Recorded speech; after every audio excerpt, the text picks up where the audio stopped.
En esta segunda etapa del segmento Debates y Soluciones vamos a hablar acerca de las sanciones, de las acciones internacionales y nacionales para poder retomar este diálogo que ha sugerido la Unión Europea y también el resto de organismos internacionales como salida única a la crisis a la cual se encuentra Nicaragua y que evidentemente tiene un efecto en la crisis política, pero también en la crisis económica. Willy.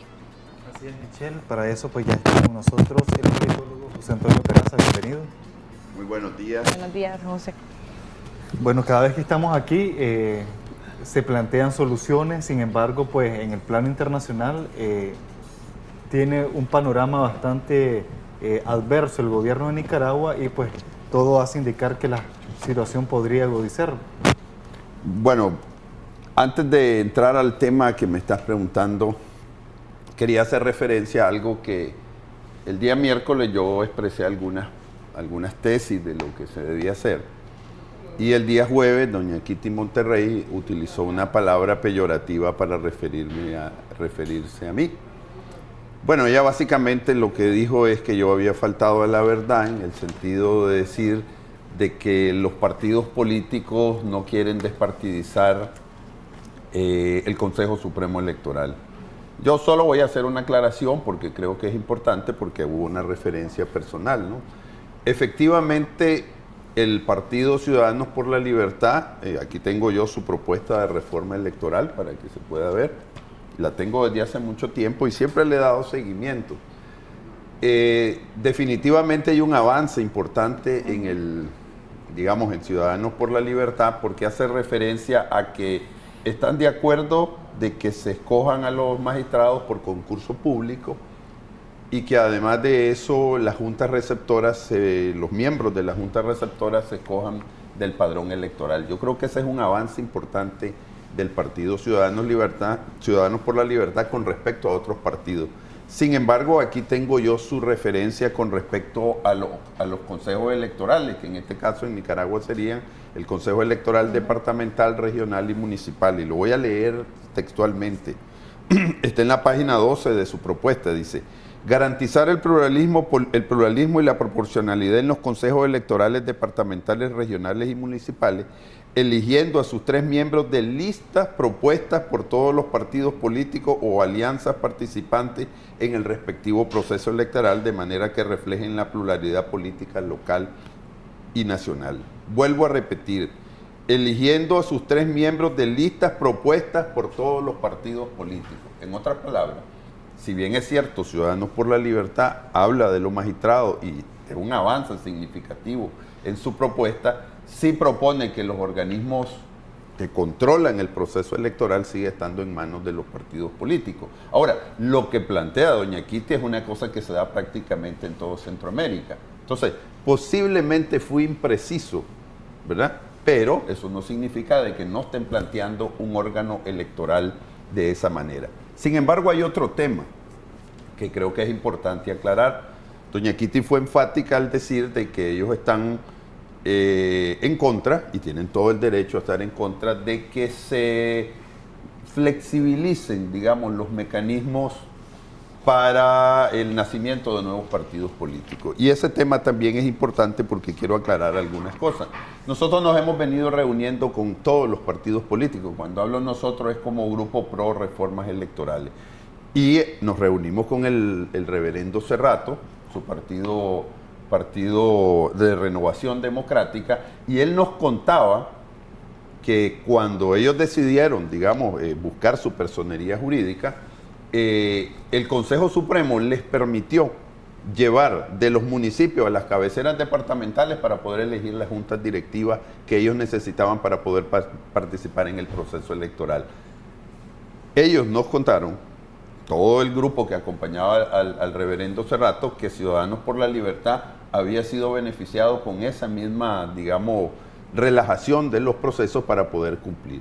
Entonces, así como doña Kitty dice, ¿verdad?, de que no está de acuerdo, pues también de alguna manera, según el reverendo Cerrato y el grupo que lo acompañaba, que pasaron por ese proceso, estos dos partidos, tanto el PRD como C por L, digamos, fueron beneficiados con algún tipo de relajación para que pudieran cumplir con los mecanismos para poder participar en las elecciones del 2017. Esos temas que son muy importantes. Pero también quiero hacer unos señalamientos que yo creo que son importantes. Si uno revisa, por ejemplo, la encuesta de Borges y Asociados, hay algunos datos que son interesantes. Por ejemplo, cuando se les pregunta más o menos que existen algunos grupos de oposición que vienen, que quieren presentarse a las próximas elecciones presidenciales, y entonces le pregunta a la gente si votaría por ello. Solo hago algunos comentarios. Se le pregunta si votaría por la Alianza Cívica y un 27.1% dice que que votaría por él. O sea que hay un 27% de la población que dice que votaría por la Alianza Cívica, que eso es muy importante, y hay un 29.2% que dice que votaría por la Unidad Nacional Azul y Blanco. ¿Qué quiere decir? Que de alguna manera ya hay el germen, digamos, de un partido político, porque si ya alguien, más de casi un 30% de la población dice que va a votar por vos, es importante. Y cuando suma las dos, la Alianza Cívica y la UNAP, habla de un 27.2%. ¿Qué quiere decir? Que es la misma cantidad de personas que dicen que están dispuestas a votar por esas dos entidades importantes que han surgido a partir de abril del 2018. Sin embargo, cuando se hace la misma pregunta y se agrega, dice, ¿usted votaría por la Alianza Cívica, la UNAP y C por L? Entonces hay una reducción de la cantidad de personas que dicen que votarían por esas tres entidades juntas y baja del 27 o el 28 o 29% al 18%. ¿Por qué hago esta referencia? Porque es muy importante, y esta es una reflexión más general, que los partidos políticos entiendan, comprendan, que no es que nadie esté excluyendo a los partidos políticos, pero la gente está demandando que haya el surgimiento de nuevas opciones políticas, porque por ejemplo el PLC, C por L dicen nosotros tenemos la estructura que nos ha costado. Eso es cierto, tener una estructura a nivel nacional es muy importante y es significativa, que muestra organización, disciplina, empeño, trabajo, pero lo más importante es ver por qué quiere votar la población, y definitivamente la masa de votantes no está con los partidos políticos. Era una reflexión importante porque se hizo referencia a algunas cosas que no es que fui, no quiero usar la palabra peyorativa, posiblemente fui poco preciso, pero definitivamente el mismo documento de C por L demuestra de que para los órganos electorales ellos sí están de acuerdo en que continúe la partidización. Repito y aclaro, yo tengo todas las leyes electorales de Centroamérica y en todo Centroamérica tiene el mismo esquema. Por lo tanto, no es nada del otro mundo. ¿Ustedes han tenido la oportunidad de hacerle ver estas observaciones al Partido Ciudadanos por la Libertad como grupo promotor de reformas electorales? No, porque nosotros no, todo partido nace pequeño y todo partido tiene derecho a ir cultivando, digamos, a su votante. Yo lo único que hago referencia es porque se me mencionó con una palabra peyorativa que, repito, posiblemente, y eso sí lo reconozco en público porque no tengo ningún problema, fui poco preciso y, digamos, metí en un bolsón, porque es difícil estar dando, digamos, detalles de cada partido. ¿Por qué saco lo del PRD? Porque ellos también me reclamaron a través de un correo electrónico diciendo que yo decía que la mayoría de los partidos no querían el nacimiento de nuevos partidos políticos. Tengo que reconocer, porque tengo la propuesta de reforma electoral del partido, el PRD, donde ellos sí están a favor del nacimiento de muchos partidos políticos. Dice que ellos no tienen problema que nazcan 10, 20 si es necesario. Cada partido tiene su estrategia política, pero era una aclaración que yo creo que debía hacer. Y eso es todo, no tengo mayor cosa. ¿Cuál era la pregunta? Hablábamos sobre el tema de las sanciones, posibles sanciones que podría estar anunciando la Unión Europea para Nicaragua.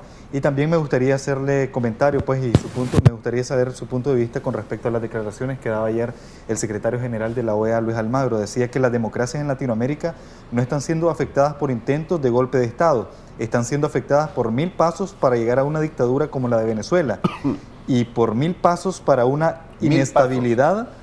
1000 pasos para una inestabilidad institucional como la de Nicaragua. Bueno, yo creo que el secretario Almagro, pues voy a tratar de interpretarlo porque hay veces da bandazos en sus declaraciones, pero él lo que está diciendo es de alguna manera diciendo Incluso para el mismo gobierno de Ecuador, pero desde luego para el de Nicaragua, que tiene esa narrativa, ¿no?, de que aquí hubo un intento de golpe. Decir que las dificultades sociales o políticas que tienen los gobiernos en América Latina no significan intentos de golpe de Estado, simplemente la gente protesta, ¿verdad? La gente demanda cosas y cuando no se cumplen, pues desgraciadamente en países como los nuestros, la violencia aflora. Pero definitivamente que hay un tratamiento totalmente diferente a lo que pasó en Ecuador de lo que pasó en Nicaragua. Porque en Nicaragua simplemente empezaron a haber una cantidad de muertos indetenible que todavía no hemos terminado de contabilizar y según la CIDH tenemos confirmados 328 muertos. En Ecuador solo hubo 5, creo. No, uno es terrible, 328. Más una cantidad de más de 3.000 personas heridas, demuestra que estamos en una circunstancia bien compleja, pero que no se puede hablar de golpe de Estado. Ahora, estas sanciones que la Unión Europea ha dicho empezará a aplicar posteriormente, realmente van a afectar únicamente a individuos, y es importante que se aclare, sí, porque a veces queda como la sensación de que van a ser sanciones generales. La Unión Europea ha dicho que estas sanciones van dirigidas y pueden ser revocadas una vez que en Nicaragua cambie el tema de la violación a los derechos humanos y hace una serie de recomendaciones, entre ellas pues obviamente retomar el diálogo con la oposición y la alianza cívica. Me quiero detener en esto porque ayer teníamos a un analista político que hablaba de que la oposición, cuando la Unión Europea habla de oposición, habla de los partidos políticos tradicionales. ¿Se puede dar lectura a esto? La Unión Europea está sugiriendo un diálogo con los partidos políticos y la alianza cívica. Lo que queda claro del comunicado es que ya la alianza cívica, por lo menos para la Unión Europea, perdón, no es el único interlocutor en este diálogo, ¿verdad? Yo siempre he dicho y lo vuelvo a decir, los partidos políticos tienen que ser consultados sobre el proceso de reforma electoral y sobre todos los temas para la transición política. Eso no hay ni la menor duda que así será. Yo creo que la OEA también ya prácticamente lo ha dicho y la Alianza Cívica, pero el otro tema importante es que la Alianza Cívica es un actor fundamental. No se puede llegar a ningún acuerdo, no puede haber una transición política, no puede haber una reforma electoral sin la participación de la Alianza Cívica. Pero hay otro tema importante de ese comunicado.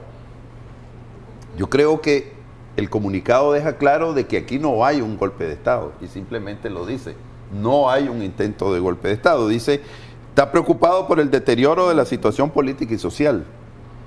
Condena la represión, dice, de las fuerzas de seguridad y de los grupos armados afines al gobierno. ¿Qué está diciendo ahí? Reconoce que hay un fenómeno de paramilitarismo o paraestatismo, como lo queramos llamar, pero definitivamente que hay grupos armados fuera de lo que está constituido en la ley.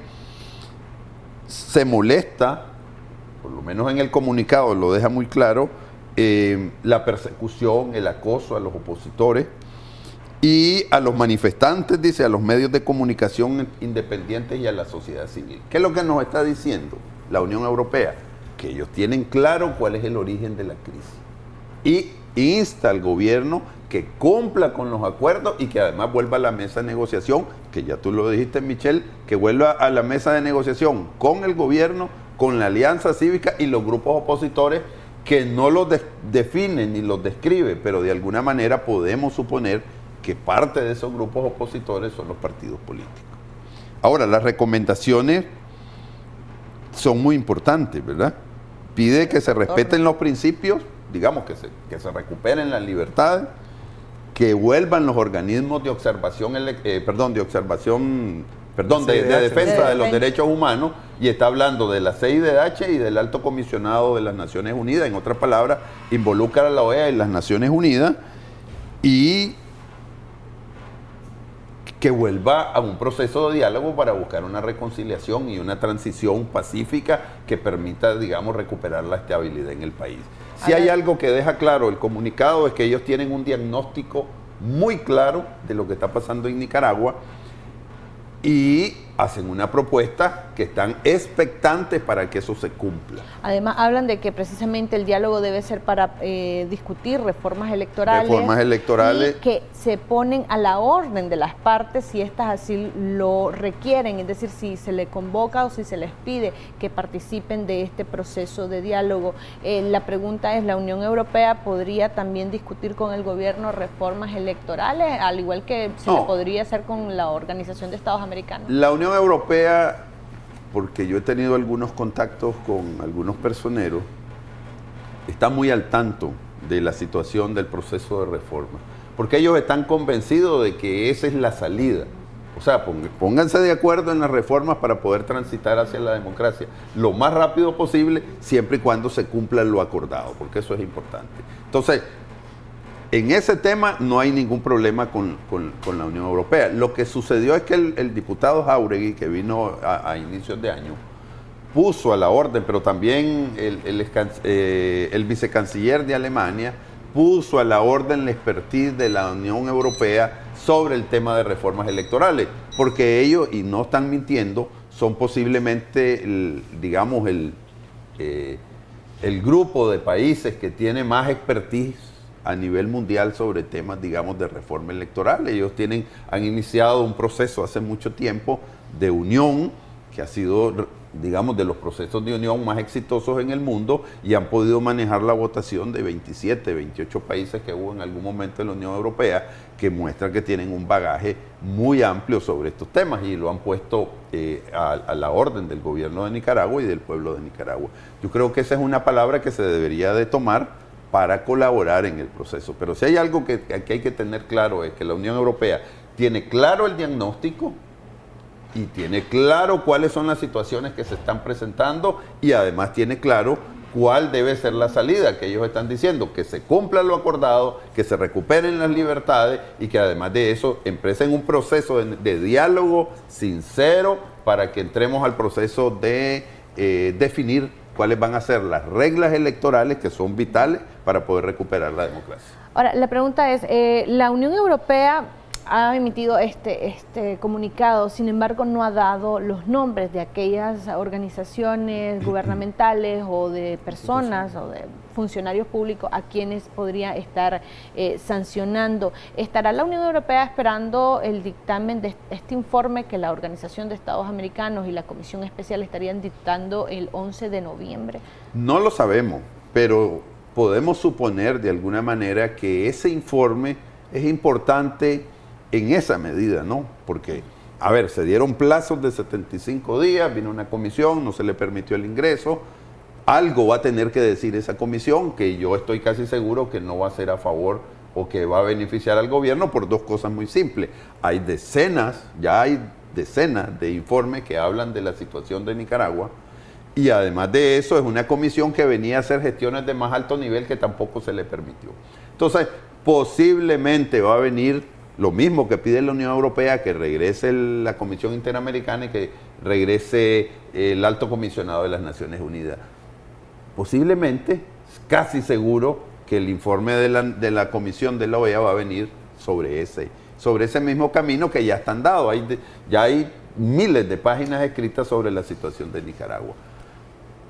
Lo único que me temo yo es que en eso fue muy tímido el comunicado, porque dice que van a hacerse graduales, que van a observar el desarrollo de la situación. Un proceso largo. Un proceso largo. Yo no creo que esas sanciones se estén aplicando, digamos, en una semana, 2 semanas, pero posiblemente marque un parteaguas. ¿Cuánto podría llevar aproximadamente? Solo ellos sabrán, pero yo creo que antes de finalizar el año, yo dudo mucho que esas sanciones se puedan estar dando, a menos que sucedan cosas que nosotros no podemos controlar, que siempre suceden, pues, pero los imponderables, pero que a mí no me gusta basarme en los imponderables, por el estilo de redacción que tiene el comunicado, le da el diagnóstico, le da la solución y le dice, estoy observando para ver cuándo es el mejor momento para aplicarla. Me imagino que ellos están esperando ver un cambio, digamos, de posición del gobierno.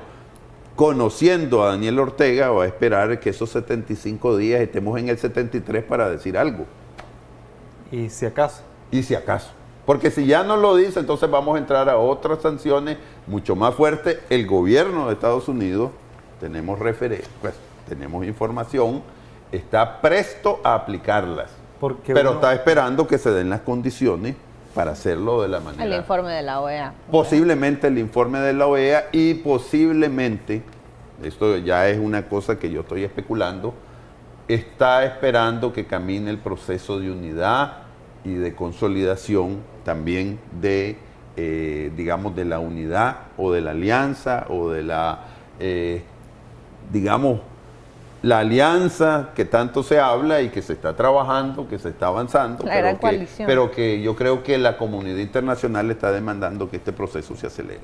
Vamos a escuchar 2 audios de los televidentes que nos han hecho llegar para que usted pueda hacer una valoración alrededor de esto y pueda responder si hay alguna pregunta. Vamos a escuchar el primero de los 2. Señores, por favor, no pensemos en que haya más partidos políticos. Por favor, entendamos, no le hagan daño al pueblo, que el pueblo lo que quiere es la unidad de todas las fuerzas políticas de Nicaragua. El pueblo quiere unidad para ganar las elecciones a la dictadura, por favor. Vamos a escuchar el siguiente de los audios. Con todo respeto, pero la verdad que desde un inicio siempre ha sido así. Todos quieren el hueso y entre ellos se matan. A ellos no les importa Nicaragua, solo quieren el hueso. Ok, muchísimas gracias a las personas que han participado el día de hoy. El primero de los audios, don José, hablaba de que no se quieren más partidos políticos, sino la unión de todas las fuerzas. A ver, puede haber una gran alianza sin que hayan nuevos partidos políticos, pero para eso se necesita la reforma electoral. O sea, se puede construir una gran alianza sin que hayan nuevos partidos políticos porque se definen los términos de la alianza y se ve el peso de cada grupo, que se tendría que ver cuál va a ser el peso de cada grupo. Pero eso requiere una reforma electoral porque el artículo 80 de la actual ley electoral impide que se hagan alianzas sin tomar como bandera, lema y color político, digamos, a un partido. Entonces, eso hay una demanda muy fuerte de las organizaciones que participan, digamos, en todos estos procesos, de que eso debe de variarse para que haya una unidad más coherente, ¿verdad? Ahora, hay algunos grupos que no quieren el nacimiento de nuevos partidos precisamente porque ellos quieren encabezar ese proceso, ¿verdad? El detalle está que en todas las encuestas, de hecho, salen por encima de todos los partidos políticos la Alianza Cívica.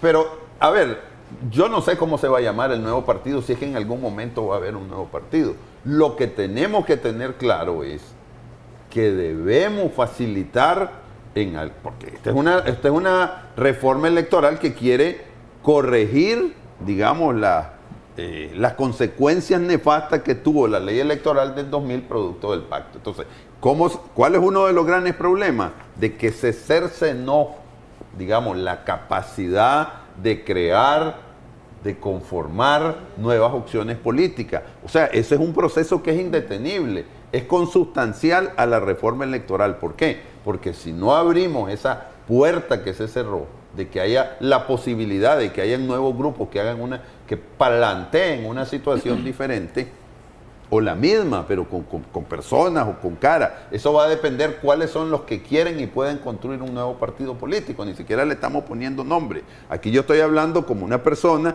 que ha estado trabajando en unas reformas electorales que lo que quiere abrir queremos abrir una propuesta para abrir el sistema y que puedan surgir nuevas opciones políticas. ¿Por qué? Porque la gente lo demanda. No es un invento del grupo pro reformas electorales o mío. La gente está demandando porque hubo una ley electoral en el año 2000 que cerró o dificultó esas posibilidades porque habían 2 partidos que querían ser los que iban a dirigir supuestamente, según ellos, los destinos de Nicaragua en los próximos 40 años, así decían ellos. Eso no se dio porque el sistema colapsó 8 años después con el fraude electoral del 2008. Ahora, no es un capricho, no, es que la sociedad demanda que haya apertura del sistema. El siguiente audio hablaba de que todos quieren morder el hueso. Asumimos de que se habla por el hecho de querer hacer un partido es para llegar y hacer lo mismo que se hacía o que se ha hecho con otros gobiernos, que es aprovechar la instancia de poder. ¿Qué puede decir uno con respecto a eso? O sea, hay que estar claro de que si hay un nuevo partido o hay una nueva alianza es porque quiere llegar al poder. Llegar al poder implica tomar las instituciones del Estado y eso implica trabajar en el Estado y eso implica que van a haber personas nuevas dirigiendo las instituciones. Si eso es malo, que alguien me explique cómo es que se puede hacer eso de otra manera. O sea, esa es la realidad. ¿Qué es lo que está pidiendo la gente? ¿Qué es lo que piden los jóvenes?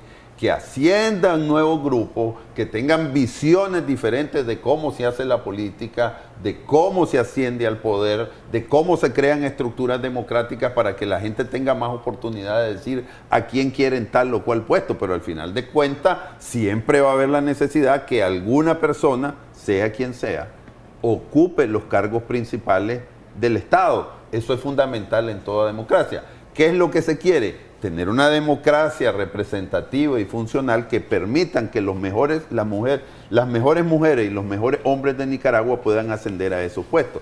En este momento, la mayoría de las designaciones, por no decir todas las importantes, son definidas a dedo por la persona que en este momento gobierna Nicaragua. Esa es la realidad. Pero que alguien aspire a un puesto dentro del Estado es la cosa más normal del mundo, porque para eso hay partidos políticos. Cuando se descubra otra manera de gobernar y conducir un país, entonces lo haremos de otra manera. Pero en este momento en el mundo se hace así, no es solo en Nicaragua, es desde la democracia más representativa hasta el país más dictatorial del mundo, así funciona. José, se nos ha acabado el tiempo. Ya para concluir, que me gustaría que diera sus conclusiones alrededor de cuáles son las acciones que a lo interno se deben de ir tomando. Hemos visto que las organizaciones internacionales pues van con sus tiempos haciendo lo que ellos mejor creen para el país. ¿Qué se debe hacer desde adentro? Cuando me dice desde adentro es para la construcción de esa gran alianza, unidad. Pues sí, eso es lo mejor. Ya lo hablamos la semana pasada, voy a ver si puedo recordar algunas cosas de las que dije para no contradecirme. Un tema importante que debe haber una gran voluntad y desprendimiento, porque si no, no es posible construir la unidad, ¿verdad? No es posible si yo quiero imponer lo que yo quiero. La otra cosa es que creo que debe haber un centro importante, ¿verdad? Que puede ir del centro derecha o la centro izquierda para poder ir construyendo. Excluir a los grupos tampoco creo que sea una buena solución. Digamos, decir yo estoy aquí al puro, yo soy de centro derecha o yo soy liberal y yo no me junto con los exsandinistas, etcétera, etcétera. Y lo dijo aquí el doctor Alfredo César, hay un porcentaje importante, digamos, de personas que antes votaban en el sandinismo que ya no lo están. Por tanto, plantear la situación sandinismo, antisandinismo, yo creo que es un gran error. La situación en Nicaragua es democracia y dictadura y vamos a necesitar de todos los demócratas para poder construir un gran consenso para poder darle un golpe de timón a este país y enrumbarlo por otras vías. Entonces, desprendimiento, la necesidad de la reforma electoral para que podamos transitar. Otro elemento es que esa nueva agrupación, que se llame alianza, que se llame unidad, como se llame, definitivamente represente los intereses de los nicaragüenses y haga una propuesta que sea creíble, que sea asimilable por el país. Creo que esas son las condiciones básicas y tal vez la próxima semana podríamos entrar en más detalle para ver cuál es el proceso que se debe recurrir. Muchas gracias, doctor, pues, por sus aportes, y a usted, amigo televidente, le invitamos a que siga en sintonía de Acción 10 en la mañana. Nos vamos a una pausa comercial.